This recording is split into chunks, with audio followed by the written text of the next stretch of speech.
Bom dia, mas bom dia mesmo. Que alegria estarmos iniciando mais um programa Opção para a Vida neste primeiro dia da semana, segunda-feira, início de dia, início de semana, começo de mês. Estamos iniciando o mês de outubro. Eu espero que você que está conosco continue com seu coração aberto e receptivo para receber a palavra que será ministrada dentro de instantes por este que vos fala. Nós daremos continuidade ao estudo da primeira carta de Paulo aos Tessalonicenses.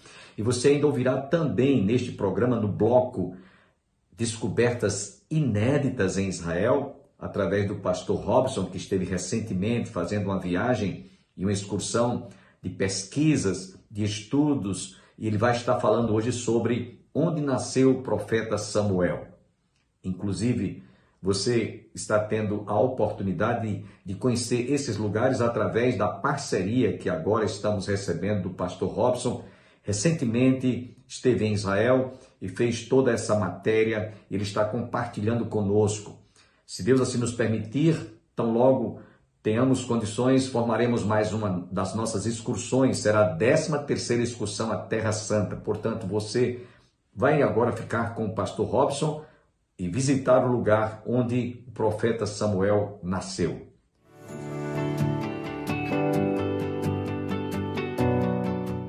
Nós estamos em Ramá, também chamada no Antigo Testamento de Mispa, que era toda essa região aqui. Antes de falar do contexto bíblico que envolve esse lugar, deixe-me tirar uma dúvida, porque normalmente, quando as pessoas chegam aqui nesse lugar, a primeira coisa que elas veem, já de longe, é essa torre, que é uma torre que foi construída no período muçulmano, porque aqui também já foi uma mesquita. E quando se aproximam, encontram aqui essas escavações arqueológicas, essas ruínas. E às vezes as pessoas ficam confusas, sem entender direito. É porque esse lugar já foi ocupado, desocupado, destruído e reconstruído várias vezes. Então, nós temos aqui muitas fases da história desse lugar que faz parte da história de Jerusalém e de Israel. A parte mais baixa da escavação nos remete aos dias do profeta Samuel. Você vai subindo, passa pelo período persa, entra no período romano, depois vai chegar até a era em que os muçulmanos conquistaram e habitaram aqui, dominando sobre Israel durante uma fase. Nós passamos também pelo período do ano 70, da destruição do templo em Jerusalém pelos romanos, que vieram e também destruíram esse lugar. Então nós temos essas fases da história, mas o que nos interessa de verdade é a história bíblica nesse momento. Então veja só, aqui nesse lugar foi onde o profeta Samuel nasceu. Foi aqui onde o profeta Samuel viveu e foi aqui onde ele morreu e foi sepultado. Tem uma particularidade desse lugar que, pessoalmente, para mim, torna esse local muito especial. Porque aqui estava um dos elementos mais importantes do Antigo Testamento no que diz respeito aos profetas. Eu estou falando da casa dos profetas, que era aqui nesse lugar. O que era a casa dos profetas? A casa do profeta não formava profeta. Quem forma o profeta é Deus. A casa do profeta informava o profeta, treinava o profeta na Sagrada Escritura. Em outras palavras, o que nós temos aqui é uma espécie de escola, uma espécie de curso de treinamento e de formação. Nos nossos dias, seria mais ou menos o que nós chamamos de seminário teológico. Da mesma forma que um seminário não forma um pastor, quem forma um pastor é Deus, o seminário informa, ele dá informação, ele treina, ele capacita, qualifica. Da mesma forma, a casa dos profetas. Então, a casa dos profetas se torna um elemento fundamental, essencial na história do povo de Deus e começa exatamente com o profeta Samuel. E começa aqui nesse lugar.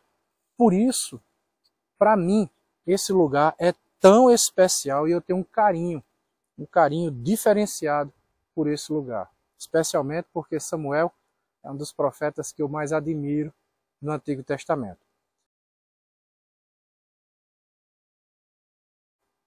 Disse mais Samuel: congregai todo o Israel em Mispa, e orarei por vós ao Senhor. Congregaram-se em Mispa, tiraram água e a derramaram perante o Senhor. Jejuaram aquele dia e ali disseram: pecamos contra o Senhor. E Samuel julgou os filhos de Israel em Mispa. Quando o texto bíblico diz que Samuel julgou os filhos de Israel em Mispa, não tem o sentido de condenar o povo de Israel. Mas o texto está dizendo que Samuel foi um juiz para o povo de Israel. Na verdade, o último da era dos juízes. Então, aqui, nesse lugar, o profeta Samuel julgava as causas dos nossos irmãos do Antigo Testamento, pelo fato dele ser um juiz, pelo fato dele ter essa função legal de cuidar do povo de Deus e de resolver as questões legais referentes ao povo de Deus. Foi dito a Saul: eis que Davi está na casa dos profetas, em Ramá. Então enviou Saul mensageiros para trazerem Davi, os quais viram um grupo de profetas profetizando onde estava Samuel, que lhes presidia. E o Espírito de Deus veio sobre os mensageiros de Saul, e também eles profetizaram.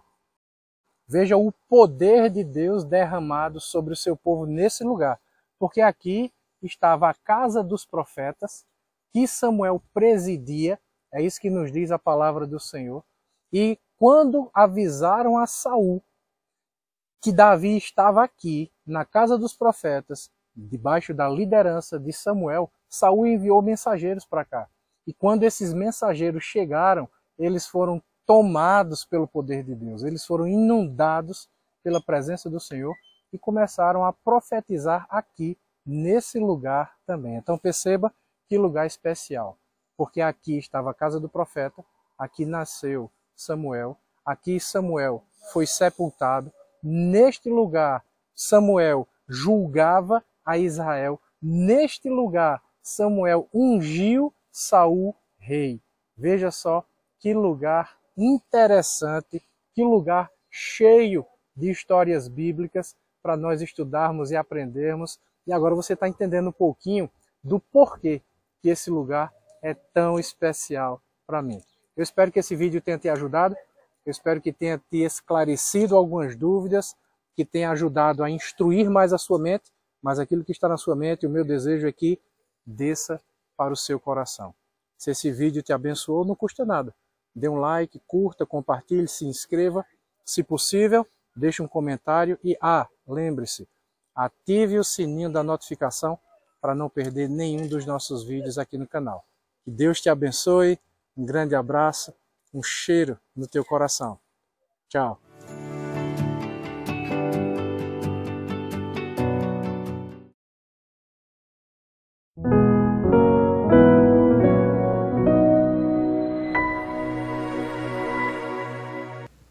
Talvez estivesse enfrentando um problema de ordem espiritual, quem sabe tendo dificuldade de subir à casa do Senhor porque estava sendo perseguida.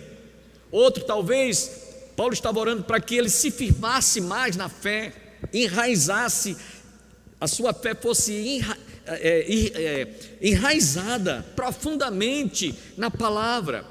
Orava pelas deficiências para que alguém não viesse apostatar da fé.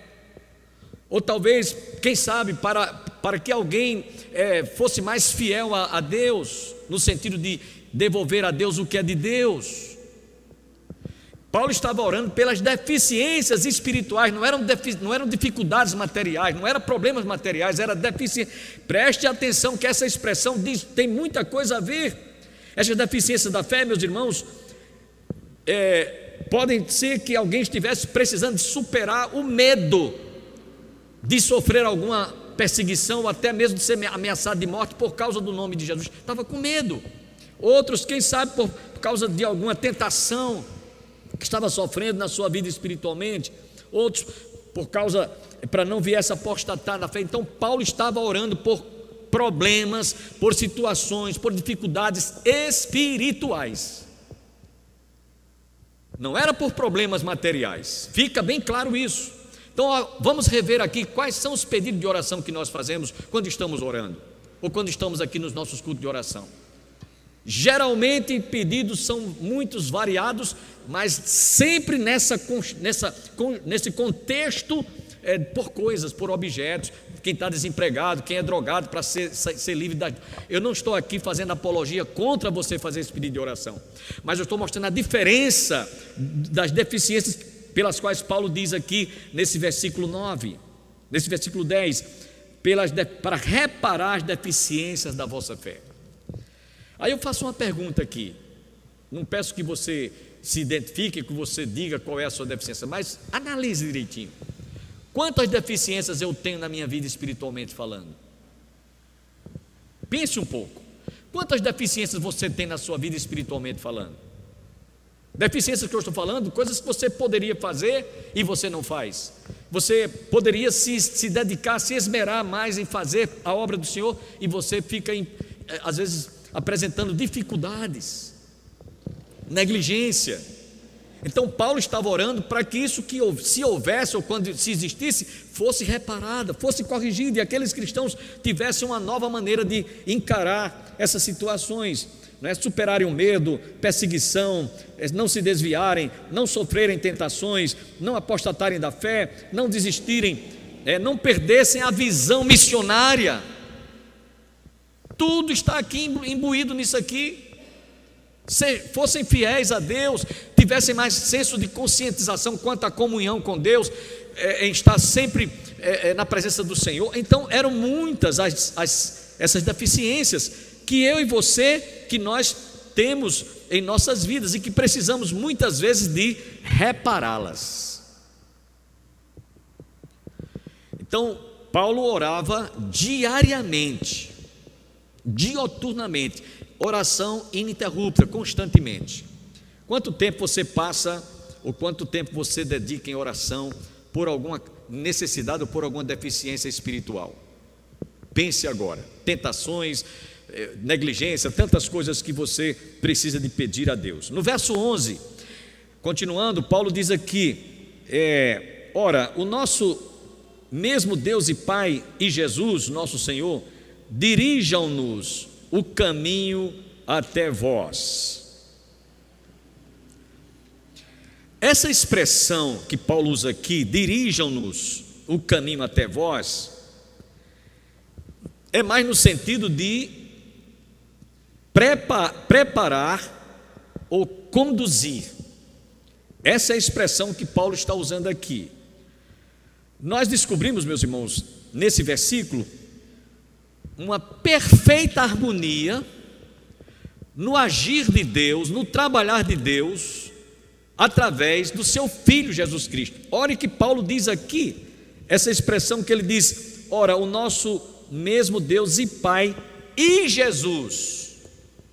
E Jesus. Então o Pai, por isso que Jesus disse, meu Pai trabalha até agora e eu trabalho também, né?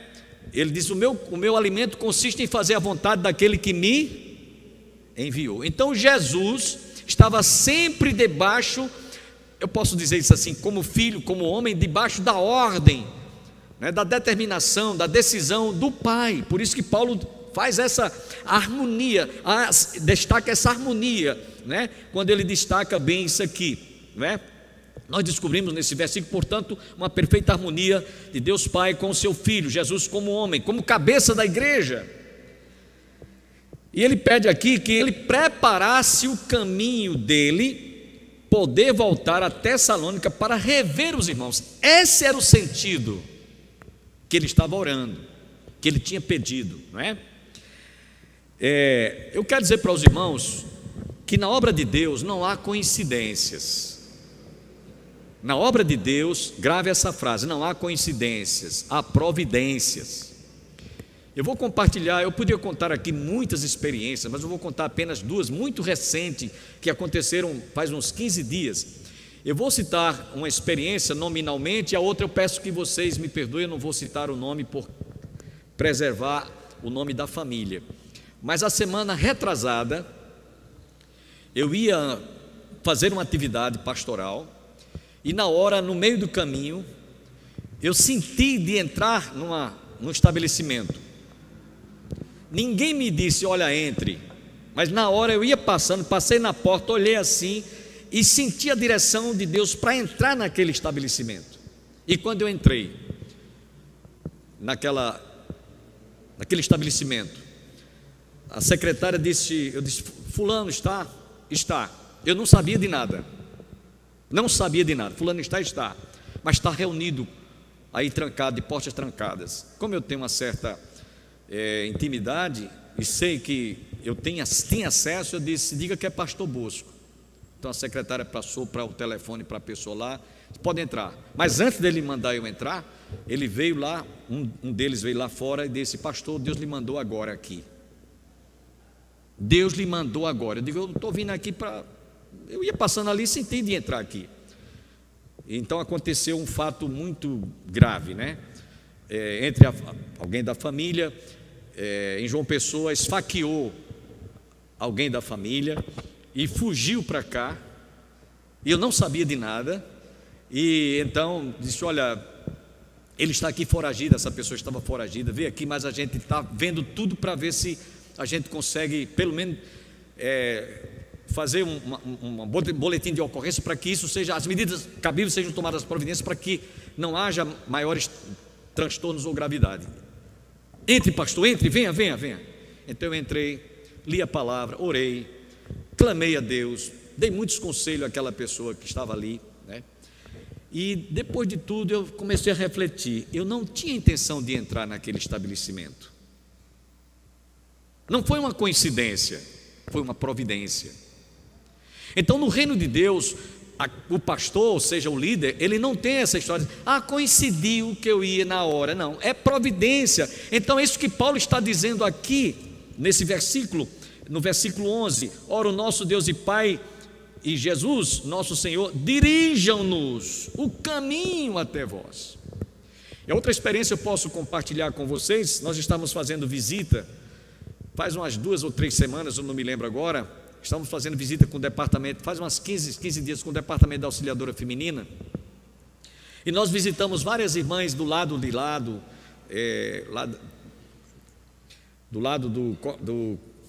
do lado aqui sudoeste, viemos depois aqui para o Catolé, viemos para cá, e por último nós íamos visitar a nossa irmã de saudosa memória, irmã Marlene, a mãe do nosso irmão diácono Alexandre. E quando chegamos lá, fazia 5 minutos, 5 marcados no relógio, segundo a irmã dele, que Deus tinha levado a irmã Marlene. Então nós entendemos que Deus nos levou naquela hora em que a família estava precisando de receber uma palavra de conforto, uma palavra de consolação, oração. Elas estavam aflitas, as 2 irmãs estavam chorando, muito abaladas, abatidas. Então foi na hora exata. Deus nem permitiu que nós chegássemos lá, ela estivesse fechando os olhos. Fazia pouco tempo, ela ainda estava com os olhos abertos. Mas nós chegamos na hora em que a família precisava de socorro, de ajuda, de auxílio, uma palavra de consolação, oração, meditação. E passamos lá um bom tempo. E saímos de lá, elas estavam mais confortadas. Então, não é coincidência, é providência. E Paulo estava falando exatamente isso. Eu poderia citar muitas outras experiências para que vocês pudessem ver que Deus tem o seu modo, sua maneira de agir. Foi como Jesus, quando chegou lá em Caná da Galileia, tinha faltado vinho naquele momento, na festa de casamento. Maria vai, olha, os noivos ficaram apreensivos, foram a Maria. Maria disse, olha, falem com Jesus, isso não é comigo, é com ele. E alguém até já pregou um sermão faz tempo, né? Que todo católico que esteja me assistindo agora deveria obedecer o mandamento de Maria. Qual foi o mandamento de Maria, pastor? Fazei tudo o que ele vos mandar, façam tudo o que ele ordenar, obedeçam a ele. Então Jesus mandou que aquelas 5 talhas que estavam secas fossem enchidas com água, e depois transformou a água em vinho, e todos saborearam o melhor vinho. Então ele tem a hora de agir. Pastor Bill Wilson, de saudosa memória, foi professor nosso no seminário. Ele dizia que Jesus nunca chegou atrasado e nem chegou adiantado. Ele chega na hora. Amém, irmãos? Ele tem a hora de agir. Então era o que Paulo estava dizendo aqui, não é? Ora, o nosso Deus e Pai e Jesus, nosso Senhor, dirijam-nos o caminho até vós, o momento de nós chegarmos aí. Versículo 12, Paulo diz aqui: e o Senhor vos faça crescer e aumentar no amor uns com os outros e para com todos, como também nós para convosco. Nesse versículo 12, observe, irmão, que Paulo salienta nessa passagem a virtude mais importante que o cristão deve ter em sua mente, como não apenas como um mandamento, mas como uma virtude que ela deve estar sempre crescente. Ela não pode nem deve estar estável. Ela não pode ser diminuída. Ela deve estar sempre crescente. E essa virtude que Paulo destaca aqui, irmãos, é o amor. Olha o que ele diz: e o Senhor vos faça crescer e aumentar no amor uns para com os outros e para com todos. Uns para com os outros, aqueles irmãos, e para com todos aqueles com os quais eles passassem a conviver. Que o amor, irmãos, existente no coração deles fosse crescente, desenvolvesse como uma planta entre eles, que fosse desenvolvida de tal maneira que produzisse frutos, que gerasse e desse frutos. A exemplo do amor, Paulo diz ao exemplo do amor que ele tinha demonstrado para com eles. Olha, Paulo está dizendo assim: do mesmo modo que eu tive amor para com vocês, vocês tenham uns com os outros e para com todos, e esse amor aumente como tem aumentado no meu coração por vocês. Não era um amor que tinha apenas se alojado no coração, mas que desenvolveu, ou que tivesse um desenvolvimento. E é isso que Paulo está falando: o Senhor vos faça crescer e aumentar no amor. Paulo escrevendo aos Filipenses, que o pastor Antônio Júnior leu hoje à noite, no versículo 9, ele diz assim, Filipenses 1:9, ele externou esse mesmo sentimento. Ele diz assim: e também faço essa oração, que o vosso amor aumente mais e mais em pleno conhecimento e toda a percepção. Então, ele está fazendo o mesmo pedido que fez aqui aos Tessalonicenses, ele fez aos Filipenses capítulo 1, versículo 9. Agora, irmãos, sabe por quê? Porque o amor é uma virtude que eu não tenho, você também não tem. Nós recebemos do Senhor. Como assim, pastor? João nos diz na sua primeira epístola: nós amamos porque Ele nos amou primeiro. Nós amamos porque Ele nos amou primeiro. E Paulo, escrevendo aos Romanos, no capítulo 5, versículo 5, Paulo diz que o amor de Deus está sendo derramado em nossos corações pelo Espírito Santo que nos foi outorgado. Ou seja, vocês imaginem um copo desse que eu tenho aqui em mãos. Ele está vazio. Mas vamos supor que eu estivesse com a torneira aqui. A torneira, eu abri a torneira para encher esse copo com água. E eu deixasse a torneira aberta. O que ia acontecer? Vai transbordar. É isso que Paulo diz escrevendo aos Romanos. O amor de Deus está sendo derramado em nossos corações pelo Espírito Santo que nos foi outorgado. Então este amor de Deus, ele está à minha e à sua disposição para que nós possamos amar sem fazermos acepção de pessoas. Por isso que ele diz aqui no versículo 12: e o Senhor vos faça crescer e aumentar no amor uns para com os outros e para com todos, como também nós para convosco. Vamos supor que eu aqui chegasse a ter um comportamento de amar mais o irmão Jefferson do que o nosso irmão presbítero Ângelo Roncalli. Eles iriam perceber que eu tinha mais consideração, tinha mais uma maneira mais assim afeiçoada de tratar com um do que com o outro. Eu estava fazendo acepção, ou de amar mais o irmão Manuel Cesário do que o diácono Edivaldo. Então esse amor de Deus, por isso que Paulo diz aqui no versículo 12: o Senhor vos faça crescer e aumentar no amor uns para com os outros, sem acepção de pessoas, e para com todos, como também nós para convosco. E Paulo amava a todos sem distinção e sem acepção de pessoas. Então esse amor que ele diz aqui em Romanos está à minha disposição, à sua disposição. Estou me referindo a Romanos 5,5, a parte B, que diz que o Espírito Santo, o amor de Deus está sendo derramado em nossos corações pelo Espírito Santo que nos foi outorgado, né? Nesse versículo 13, vamos lá, ele diz: a fim de que seja o vosso coração confirmado em santidade, isento de culpa, na presença do nosso Deus e Pai, na vinda de nosso Senhor Jesus Cristo com todos os seus santos.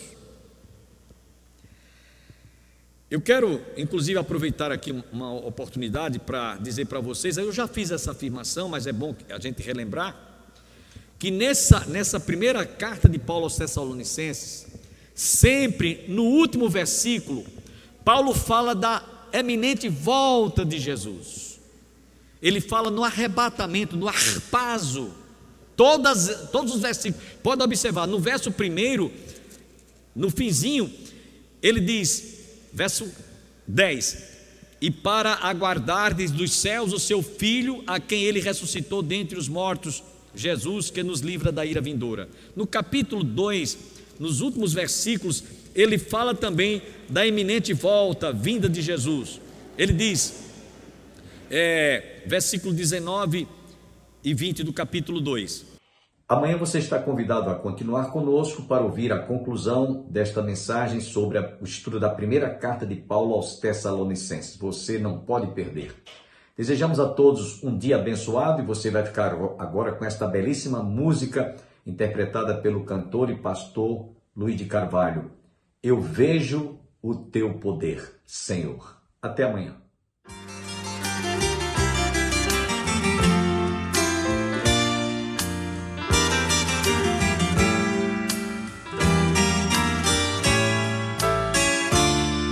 Nas noites silenciosas, no perfume de rosas, eu vejo teu poder, Senhor. No céu estrelado, no dia ensolarado, eu vejo teu poder, Senhor. Na expressão da verdade, na forma de humildade, eu vejo teu poder, Senhor.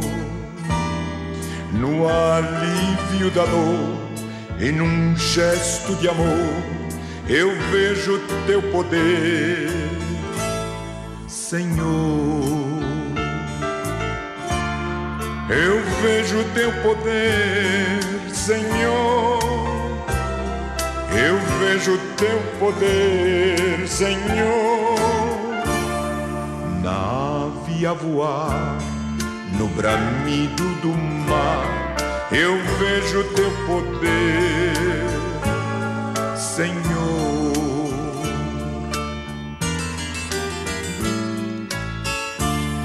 No puro pensamento, no fiel sentimento, eu vejo teu poder, Senhor. Na chuva a cair, na criança a sorrir, eu vejo teu poder, Senhor. Eu vejo teu poder, Senhor. Eu vejo teu poder, Senhor. Nave a voar no bramido do mar. Eu vejo teu poder, Senhor.